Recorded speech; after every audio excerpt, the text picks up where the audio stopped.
King Charles in line for a cash boost after backing Labour's new Great British Energy Company. The King is in line for a cash boost after partnering with Labour's new Great British Energy Company. The unprecedented deal between the publicly owned firm, a key component of Labour's election manifesto and the Crown Estate could leverage £60 billion of private investment into the UK's energy infrastructure.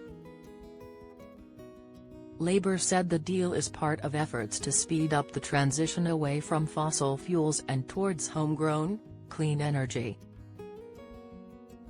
The King is an avid supporter of both onshore and offshore wind power. The monarchy is entitled to receive 12% of all profits from the Crown Estate under the new terms of the arrangement known as the Sovereign Grant,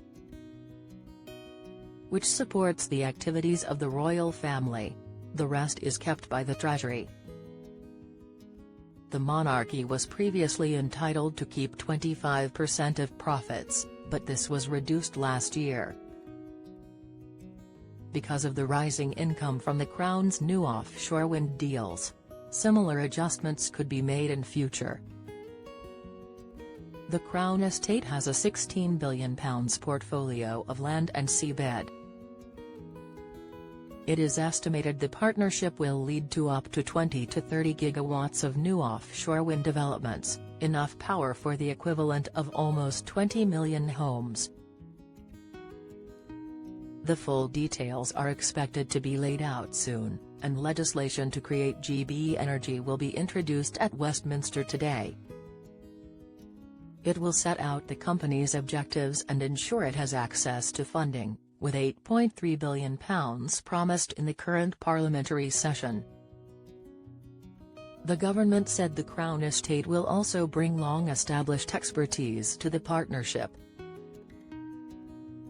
while GB Energy will add critical strategic industrial policy and its own ability to invest.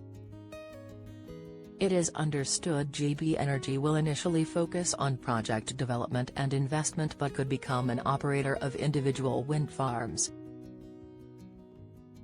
The government said the partnership will boost Britain's energy independence by investing in homegrown power, and with accompanying reforms to policy, cut the time it takes to get offshore wind projects operating and delivering power to homes by up to half. It wants to reach seabed lease stage by 2030, although the agreement will need significant investment in order to begin generation as quickly. It comes soon after the Energy Secretary Ed Miliband scrapped the ban on onshore wind and unblocked the production of cheap solar energy.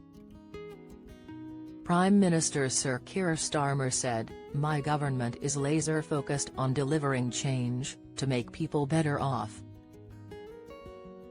This innovative partnership between Great British Energy and the Crown Estate is an important step toward our mission for clean energy by 2030. And bringing down energy bills for good. This agreement will drive up to £60 billion in investment into the sector, turbocharging our country toward energy security, the next generation of skilled jobs, and lowering bills for families and business. My mission-led government is rolling up our sleeves to deliver for Britain. Mr Miliband said the agreement with the Crown Estate will lead to more investment, cleaner power, more energy security, and is a statement of intent that it will be a permanent and transformative institution for our country. The Crown Estate said the partnership will drive greater investment into this future for our country, and with it support nature recovery and job creation. Profit from the royal family's land and property holdings more than doubled to a record £1.1 billion last year, driven by a short-term boost from offshore wind farms. The Crown Estate said earnings surged by more than £658 million during the year ending March 31. from £443 million the previous year, according to figures released this week. Claire Coutinho, the Shadow Energy Security Secretary, said GB Energy was nothing but a gimmick that will end up costing families, not cutting bills.